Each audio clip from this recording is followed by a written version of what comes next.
The delivery of this workshop is dependent in important ways on this place. Where water used to grow, the food you ate at lunch, and where water flows, it comes from that river to this area. And also, we're talking about how the sewer and the wastewater from here connects into that vital source of the food we eat and the water we drink. This came from our Flourishing business canvas. So in terms of a Flourishing canvas, which we'll see later, this watershed is a collection of vital biophysical stocks and solar-powered ecosystem services. And that's what allows us to do this. Water, air, sunshine, and land are the 4 key pieces that allow us to give this workshop today. We are going to go into theory of change now.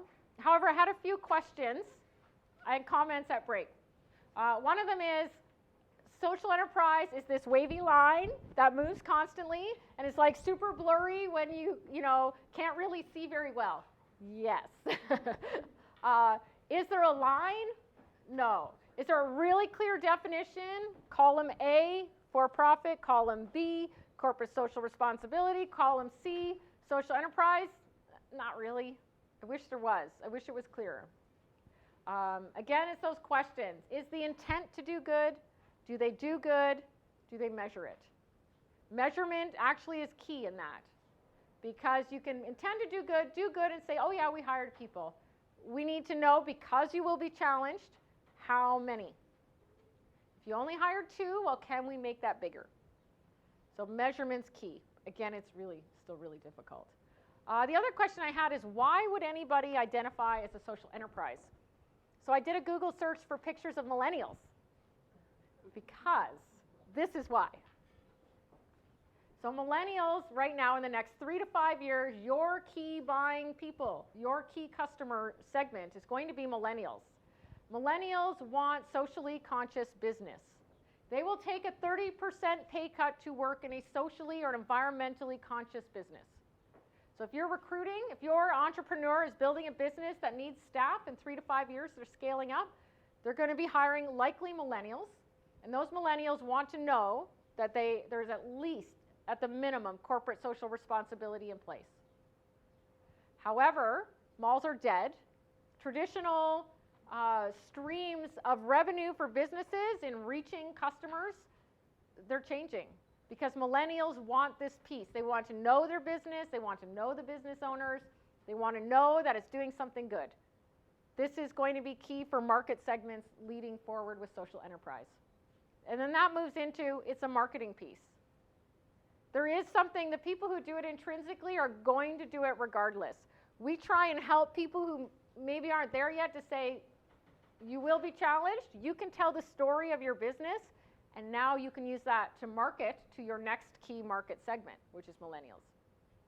Does that make sense? So we're trying to create that thing. Now, some people, the comment was they sleep at night. I have to do well. I need to do well and I need to do good at the same time. It doesn't sit right with me to, make horrible environmental degradation, to pollute waterways just to make a few more dollars a year. Even to make a few $1 million a year. Doesn't sit right for some people.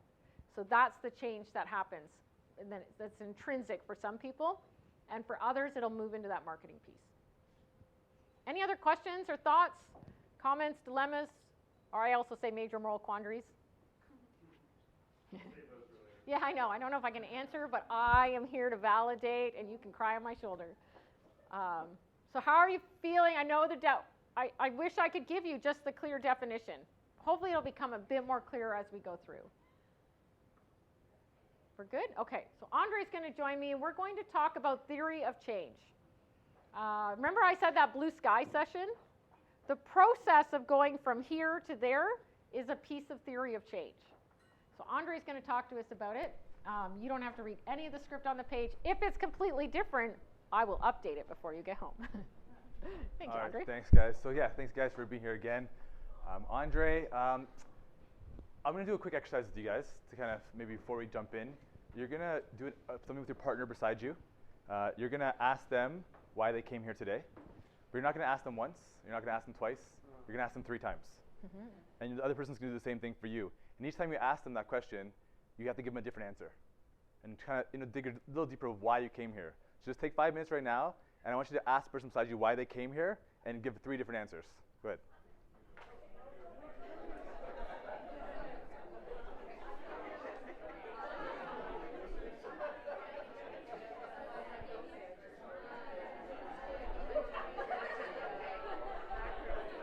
Take it seriously, guys. Take it seriously, guys. Okay. 3 times?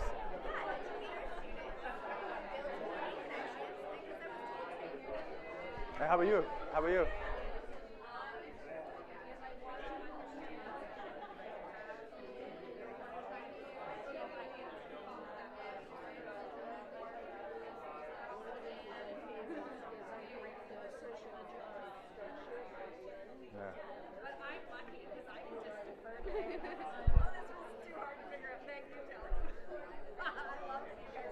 Yeah. Yes, yes, that's it. Okay. Yeah, we're lucky.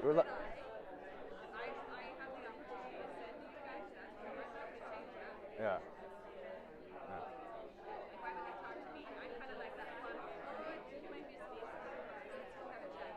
Right. Yeah. And a lot of cool people here today, like, who don't have that resource, right? But, yeah.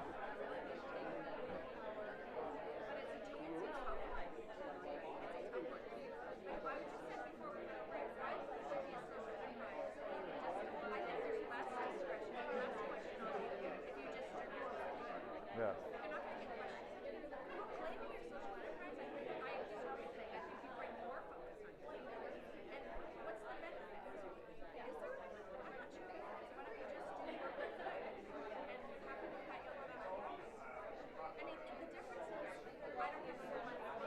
I think the difference there is scale. The difference there is scale. Because that corporate good will never scale. Wow. But think about that, you can scale business very fast, very big. How do you scale impact?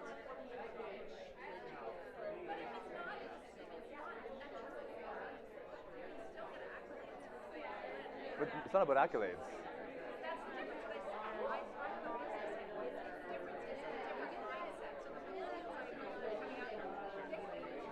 Because we don't have those.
If you can hear me, clap twice. If you can hear me, clap twice. If you can hear me, clap 3 times. If you can hear me, clap once. All right. Thank you, guys. Yeah, thanks. So just quickly, I don't have much time for this session, but just maybe one or two responses. What was the most unexpected thing you heard from someone that you're sitting beside? Do you have something you want to share? Oh, no, you had the head going. I was like, yeah. So I won't say who, but I heard someone say that they came because Andre was a total stud. Do not record that part. I heard 3 people on for a second opinion. Nice. These are very unexpected. Anything else? Yeah. All right, you guys are awesome. Okay, so I'll just let that sit where that sit. And then we're having a great conversation about what we're trying to define social enterprise. And I love Megan's analogy about it feeling blurry. And I think we're trying to give you glasses to kind of see more 2020 vision around what social enterprise is and could be. And it is difficult because it's emerging. And I think Annette are talking about how we learn about business is changing over time. So whereas people that from a different generation, we talk about millennials, may have learned about business in a different way that maybe my generation or younger generation is learning about business. And so that's also one of our challenges around how do we talk about and educate people about social enterprise.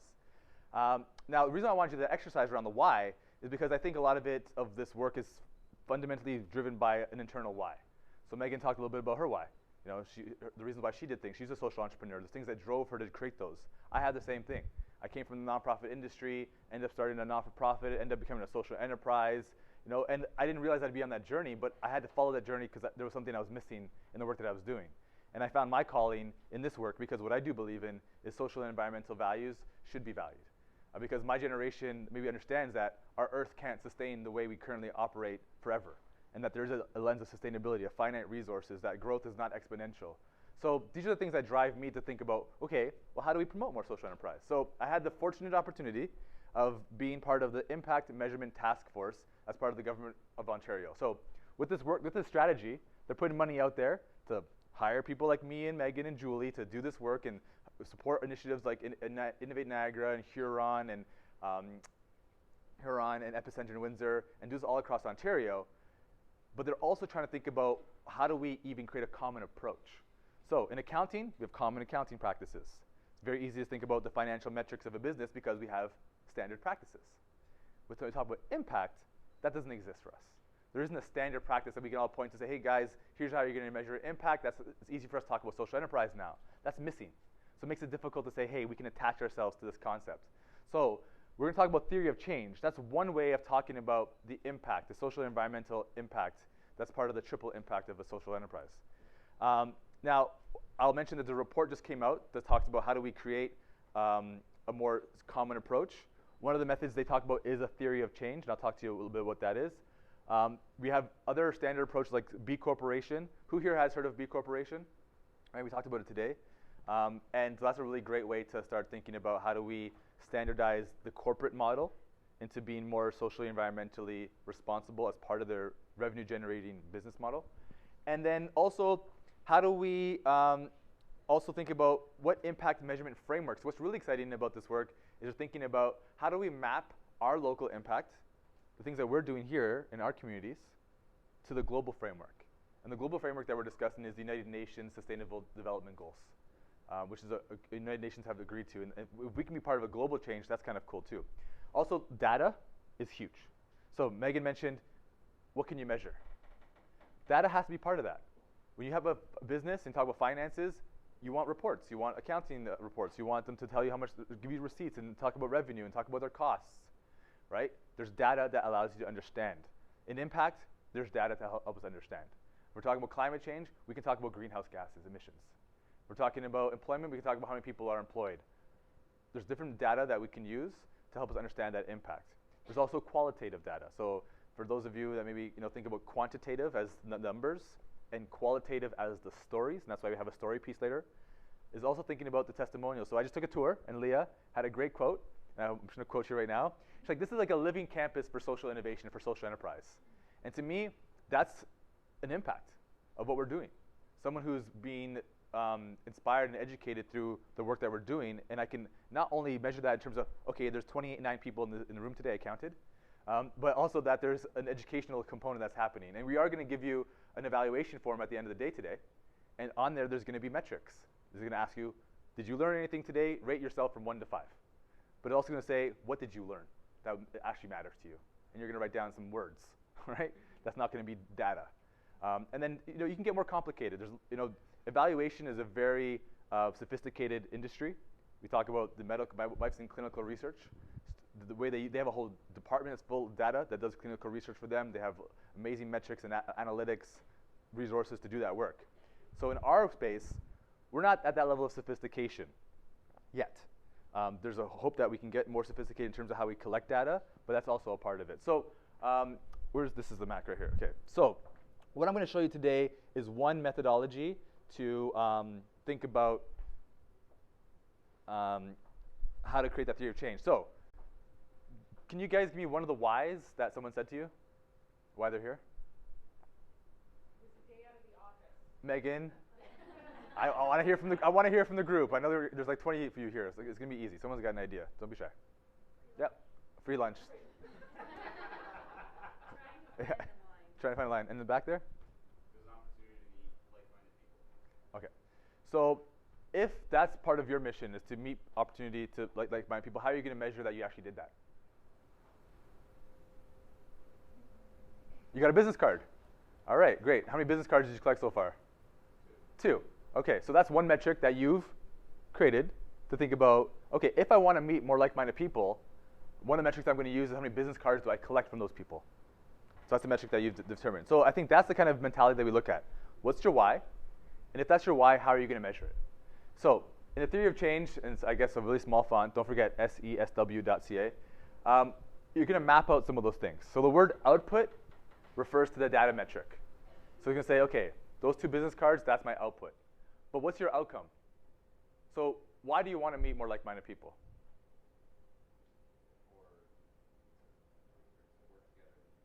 Why? Okay. So, and what do you want to accomplish for your business? And why do you want to grow your business? I'll keep pushing. Yeah. To have a social impact, environmental impact, but also to generate revenue. Right, so you want to meet like-minded people, and the way you measure that is how many business cards that you got. But the purpose of meeting those like-minded people is so that you can better run your business, so you can have that impact. That's really the bigger outcome that you're hoping for, right? So that's kind of an outcome that you would have. And then the impact would be maybe after you've done that work, you could actually talk about what was the impact of actually talking to those like-minded people. So when you talk to them, one of the things I learned was that being a social enterprise is hard, right? Maybe. I'm not sure. And so you could talk about that impact afterwards. Maybe talking about your business cards, you could say, well, actually the people that were most valuable to me in that like-minded group were the people that worked at the Regional Innovation Center. Maybe not, I don't know.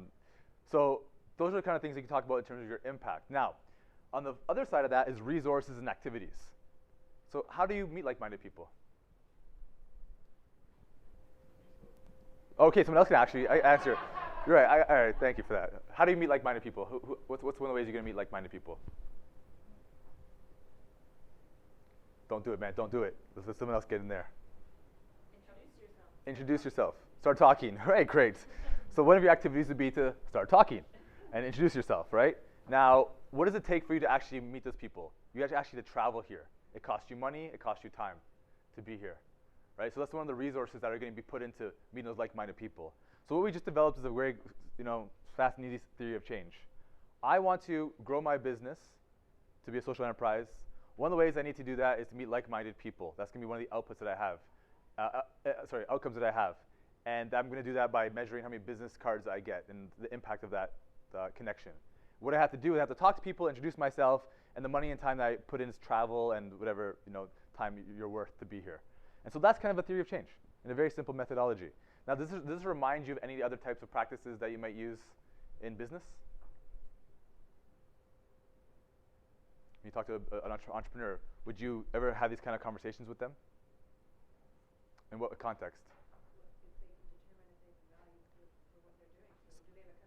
So if they have a customer, determining the value of what they're doing, and you're kind of nodding your head.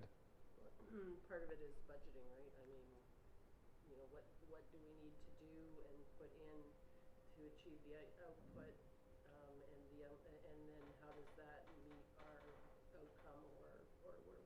right? So the budgeting and how that budget relates then to the outputs and then to the overall outcome. Anyone else?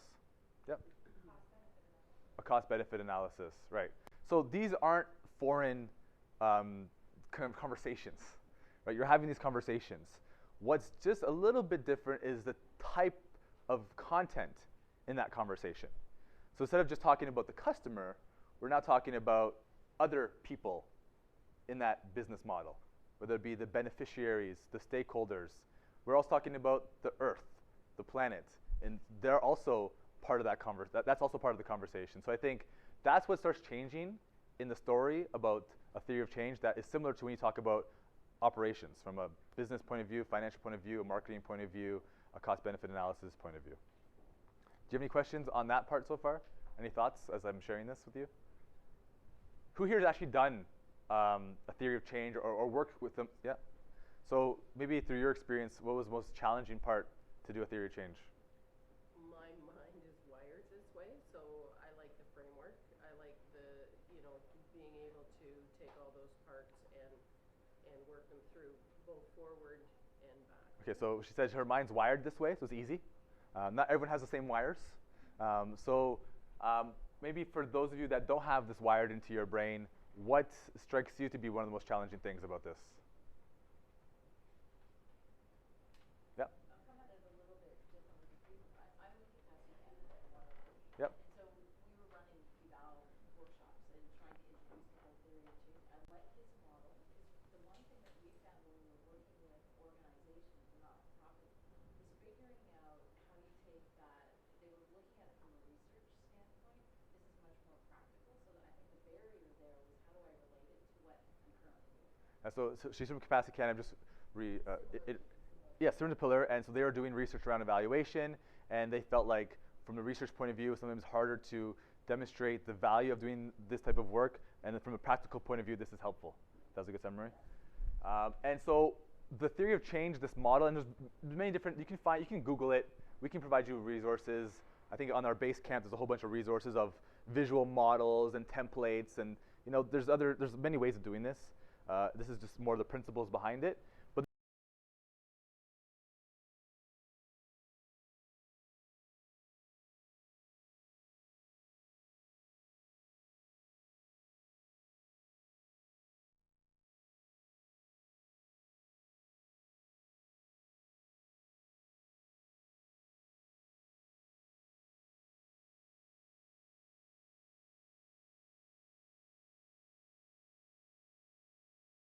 Recycling earlier, we can quantify that really profoundly. Actually, I think I have it here. Up on Basecamp, I'll show you. And then I was going to add something onto that. So there's like a level of sophistication that you can go through. Like the goal today is to make it practical for you. You're going to go back out there in the community. Someone's going to come to you and talk to you about social enterprise. We're going to give you tools. I think one of the best tools we're going to give you today is the Flourishing model canvas that helps map out that thinking. But when you start to have to put it down on paper and start measuring it, like we do with our accounting, it can be a little tricky, and so we want to make it easy. So the theory of change is just an easy method to kind of start mapping that out, but it can get more sophisticated. So one thing that we'll be, I think, and Megan just make a note to myself, we'll be sharing with you is something she talked about earlier around the social return on investment. That's actually a framework that we hired an evaluator to do on one of our social enterprises we worked with here. Yesterday we went on a tour at the Old East Village Grocer, and what they did is they actually aligned financial metrics to those impact areas. So the impact of growing your business, what was the financial metric of doing that? And they actually found there's a methodology of finding, like through research, you put like a proxy or like a value to that metric, or that impact, and then you say the overall impact of this $100,000 investment was threefold. Right. And so we actually have a case study that we'll share with you guys on a SROI. The B Corp is another methodology that is supportive for corporate structures. And of course, theory of change is a very basic methodology. Yes. And I think what Megan's going to show you is we have a loan fund here. So our expectation when someone comes to us for an investment is to have everything they have in a business plus understanding their impact measurement. There's no minus in social enterprise. It's actually a plus. Right. You have to run a business, plus you have to show us your impact. And so there's an extra level of work, and we believe it's a competitive advantage. It's not a competitive compromise. So the competitive advantage of the next one, the example that Megan's going to show you, is it was compelling in terms of their business model. Yeah. Right. So this is just how we quantified it. So it was a battery regeneration company. They were looking for loan funding, and they needed impact measure because on the first run, some of our loan panels said, show us the impact measures. So we were talking about hiring. They hire newcomers, number of batteries kept out of landfill. So when the client came to me, we really looked into it. It does require a bit of research and time. So it really was quite a bit of an extra at that point. So we looked at, well, what does one battery look like? How much lead is in a battery? Or what is a battery made of? So it's lead, sulfuric acid, there's other chemicals, there's the outer casings. How do we get those? Well, we go mining. We did a Flourishing business canvas. They have to mine for that. What does the mining process look like? Well, 60% of lead mined goes to waste. So every single battery you save from a landfill, you're actually saving 60% more lead from going into the environment. And then we looked at, well, let's talk about recycling, another avenue. What does that look like? Well, then didn't we find the horrors of third world countries recycling batteries and the health impact? So we were able to pull up peer-reviewed research on that and add that to his impact model. And so we came up with a chart. So a battery, so let's say 200 batteries per golf course. How much lead in a battery? How much are we saving from one golf course per year? What does it look like for refining? How much lead are we looking at saving out of the environment? And talking about qualitative, what are the health implications? Who does that hurt? Watersheds, lack of environmental controls, birth defects, lack of regulation. What does that all look like?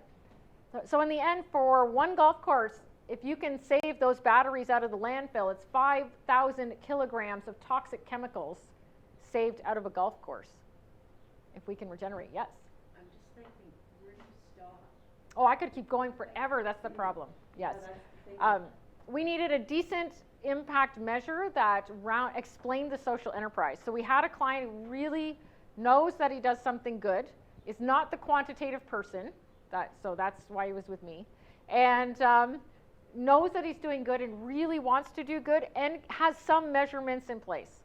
So we just wanted to create something that we could measure, that then he can say, I've been to 20 golf courses, we've done 200 batteries per golf course, and then we can just, very simple math, he can say, I've saved this many toxic chemicals. Can I jump in? So that's a good question. So when do you stop? So I think from today's point of view, it's a 101. Yeah. So we're not trying to go to but I'll tell you a funny story. we did a case study with Ivy, with their MBA students, and we did a case study around social return on investment for the grocer, and they came up with all these different metrics as an exercise, and they went far to the point where that grocer was now increasing the value of the prices in the neighborhood, and that was reducing crime. It was doing all these amazing things, right? With one grocery store, and so yes, there is this danger of going too far with the impacts. I mean, there's a common sense that has to come to play. There's some common sense that has to come to the table a little bit. And again, because what's reasonable. Wait, what are you saying? Yeah, and I think, again, we don't have, a standard approach, but again, something that we are developing across the province for social enterprise, and we'll be having some sessions later on this month to talk about that. But there is some common sense that has to get put into place, yeah. But also, the way you balance it, like I'm just obviously thinking, like when you said, so we're stopping mining, then I'm thinking, but there are people that work in that mine. That's right. On this job. Exactly, yes. So, yes, it's so intertwined. Buying a fair trade banana, or shopping local, right? The impact of buying a fair trade banana is so profound that when you buy only local, you stop eating bananas, and then you have a huge global impact. So yes, my goal is to get people to really simple math. So they have 2 or 3 really easy numbers, so that they can say 10 times 200, you can do on your calculator, equals, and then there's a little formula on a spreadsheet. Simple math. Yeah. Any other thoughts percolating in the brains out there? Give me something. What about you? What are you thinking about? I'm just going to throw people under the bus. Throw them under the bus. What are you thinking about as you look at this? I am. Well, we mentor undergraduates to start social ventures, and we're just sitting here thinking, our approach has always been about what problem we're trying to solve. Yes. And so there, it's a range of problems. It's everything from, how do we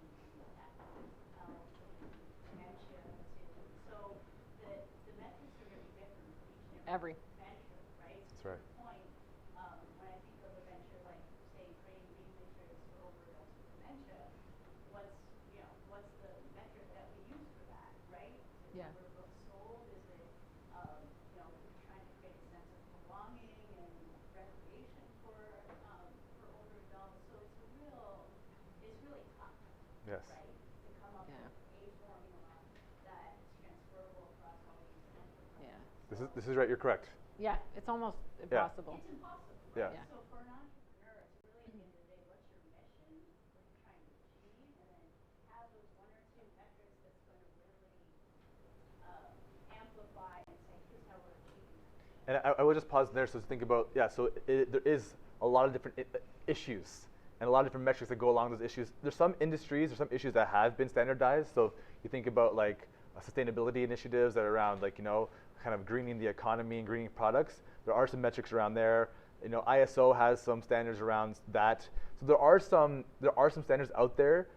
Again, how we incorporate them into our local entrepreneurship ecosystem and social enterprise, we're not there yet. So I think that is a very common issue. Like where do we pull all this data from? Where do we pull all this information from? Because it's not readily available to us. So I don't want that to be a deterrent for everyone.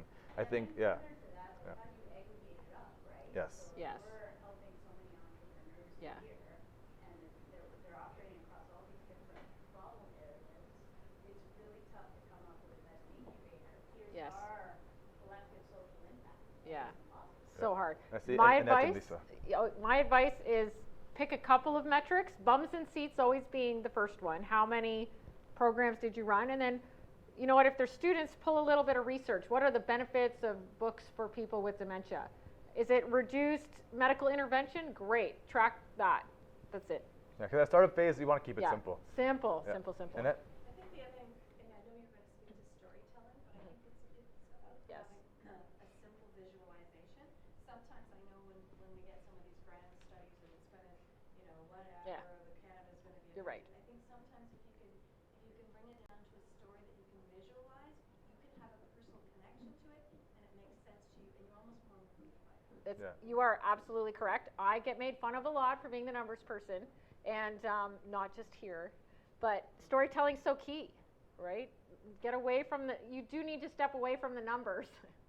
And that's on record now, me saying that. Step away from the numbers and tell the story. And that's why we have that piece coming up. And I just think if you look at like business trends, like we are seeing more green products coming along. We're also seeing a lot more values-based marketing, right? That's a Yes. huge part of the trends now. Some of those values may not be intrinsic to the mission. It may just be to get more customers.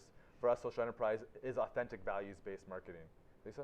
I was just going to comment that we shouldn't be too discouraged about trying to find these exact numbers, like what fits with your business. But that is the nature of building a business and entrepreneurship. Like when you evaluate a business, you're trying to kind of pull these numbers out of the air, or when you're forecasting. So this is just sort of one other place that you kind of have to apply, as much kind of rigor as you can to come up with a number. Like I understand that. And can I share a story that we have in common that we're working on?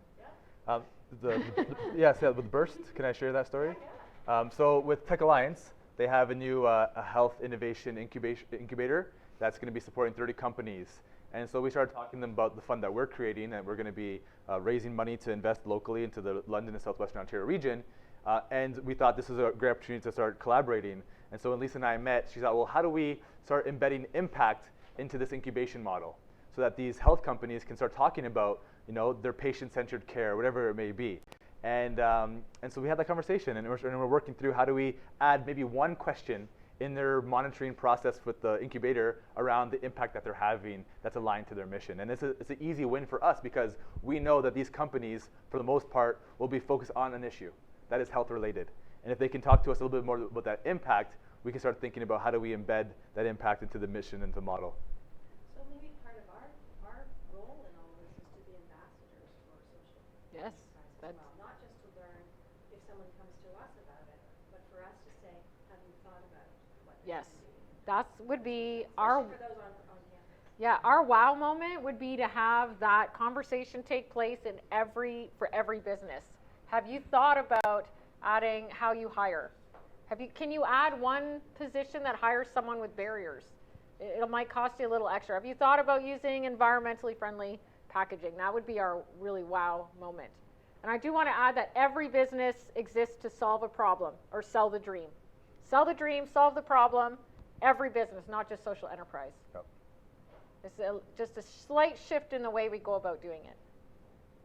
Yeah. A question on, I had recently the opportunity to be at a Niagara Connect forum type of discussions, all nonprofits in the room, and they were working on gathering data, metrics for impacts that they were having as social agencies. And I think there's valuable information there that isn't cross-sectoring. Like I mentioned, people are doing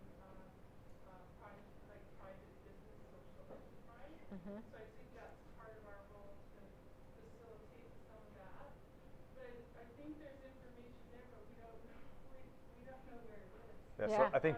We're having trouble connecting to it. Yeah, so I think we're making a really good identification, and that a lot of our information, a lot of our efforts are siloed, right? They're put into these silos. So the nonprofits, maybe in a specific impact area, are coming together and sharing data. Maybe it's working with people with intellectual disabilities. It could be something else, right?